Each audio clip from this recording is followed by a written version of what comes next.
Thursdays are for Metropole Debrief. My name is Ndiro Ganga, and tonight on the show, we ask a pertinent question. What's in it for Kenyans in the BBI report? On the 27th of November, leaders from across political divides, together with Kenyans, converged at the Bomas of Kenya for the official launch of the Building Bridges Initiative report launch. Now, the Building Bridges Initiative team was formed in the aftermath of the disputed 2017 general elections. It was constituted after the March 9th, 2018 handshake between President Uhuru Kenyatta and de facto opposition leader Raila Odinga of the Orange Democratic Movement, promising recommendations that would foster unity and help end negative ethnicity, political antagonism, corruption, and other social wars that have bedeviled Kenya. A very good evening to you and welcome to Metropole Debrief.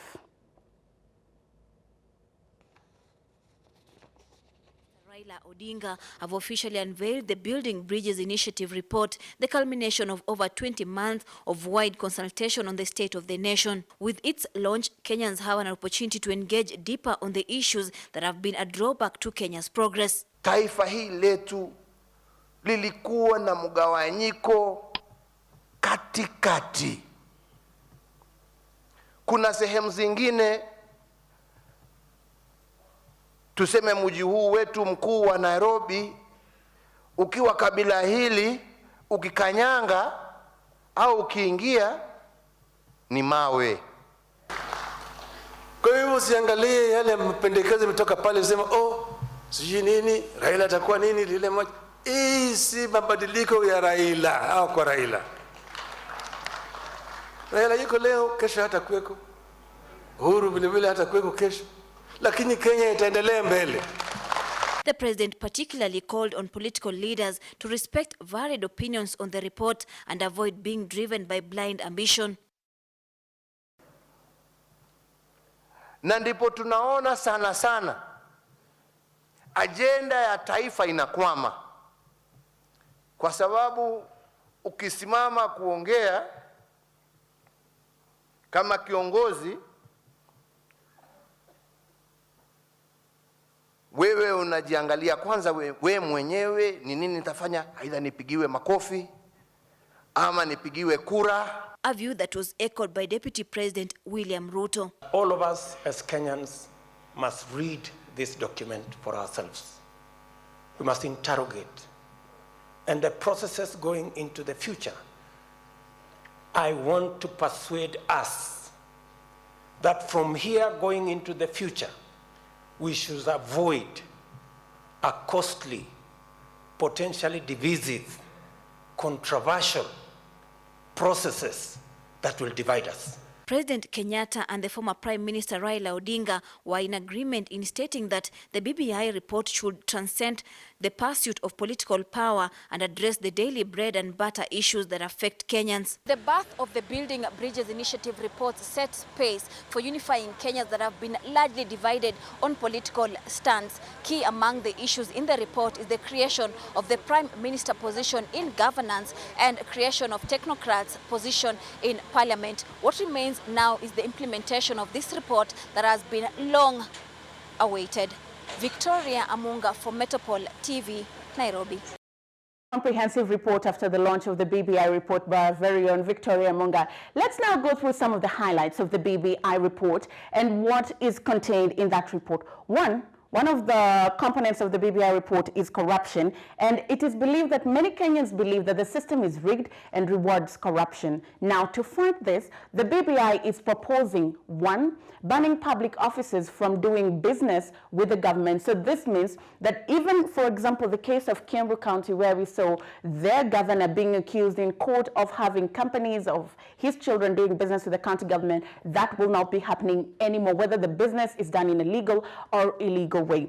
Promote whistleblowing by giving rewards of about 5% of recovered proceeds to the whistleblower, and make Kenya an 100% e-service nation, and also make all wealth declaration forms open for public scrutiny. that's just among the things that the government, the BBI report is proposing in terms of dealing with corruption in the country. When we move on to divisive elections, we all know that general elections always come with a lot of heat in the country, and they're characterized by heightened tension and violence, which stalls economic activity. Now, to stop elections from being do or die event, the BBI report proposes for a more inclusive political system where more communities play a bigger participatory role in governance. Now, how can this be achieved? One, it is proposing change the nature and structure of the executive to make it more inclusive by creating more positions like that of the Prime Minister. Now, this is one of the most highly debated points among the two sides, one that supports the BBI and the other that does not, saying that we don't need to create more positions, and one of those contested positions is the Prime Minister's position.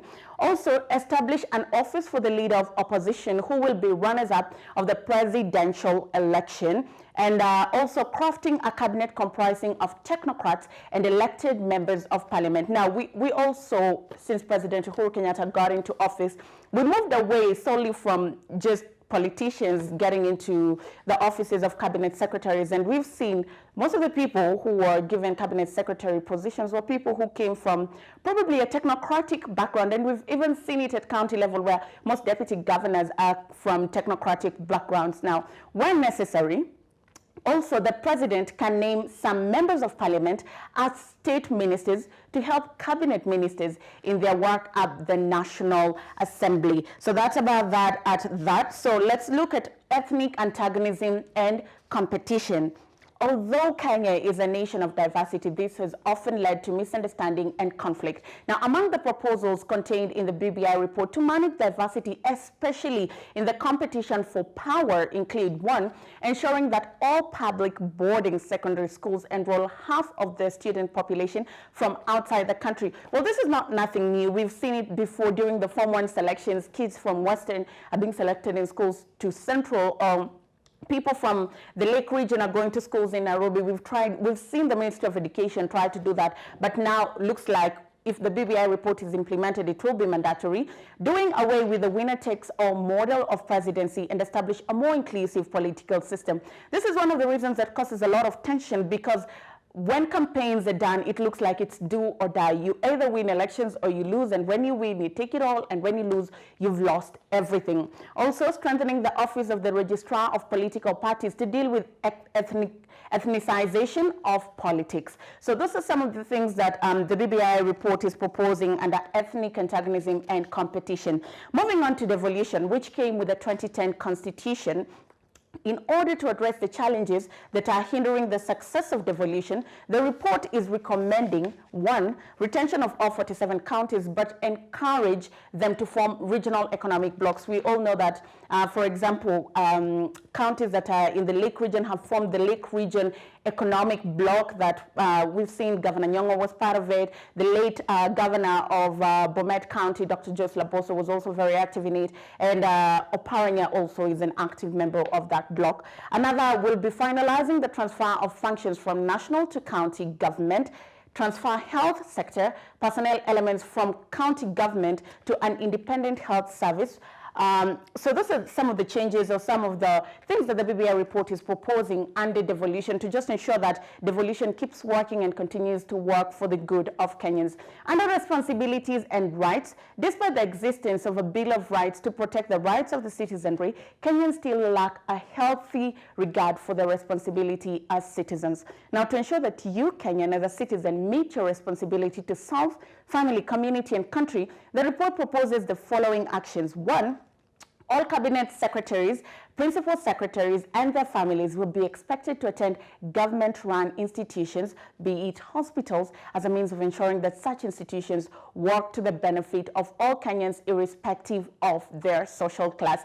Now, this is something very interesting, because even the president, during his speech, said, leaders can fight because they can afford to go to Nairobi Hospital. So if the BBI is implemented, it means that there's no more Nairobi Hospital. If you're a public servant, whatever position you're serving the country at, you'll have to go and line up in Kenyatta and maybe get booked for next year to see the doctor.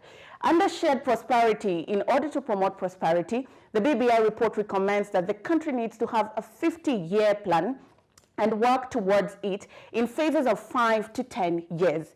Also give incentives to people in the diaspora to remit more money and develop a local development index, eliminate all sitting allowances for public offices on salary, safety and security to address safety and security. Now, to address safety and security rather, the BBI report calls for the following. 1, development and operationalization of a national agency and disaster crisis management strategy, coordinating in prevention of radicalization and violent extremism initiatives in ministries.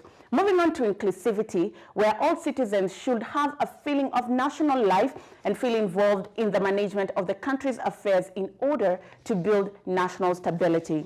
Another was lack of national ethos, noting that there has been a lack of national ethos that binds the country together. The BBI report proposes to build a common vision for Kenya and formulate goals that should be pursued as a nation.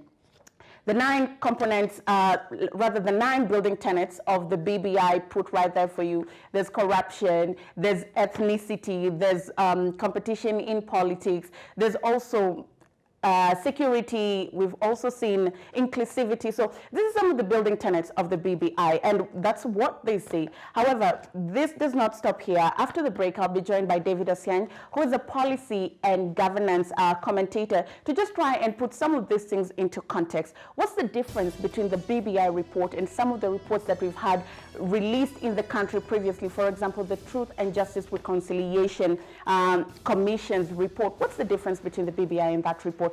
How will the BBI serve Kenyans and not just be used as another political tool to further politicians' agenda? And also, what's in the BBI for Kenyans and the Kenyan economy? As we all know, since May this year, the Kenyan economy has been on a softening streak, and Kenyans are hoping that probably by next year, things will get better. So after the break, we put all that into context. Stay with Metropole TV.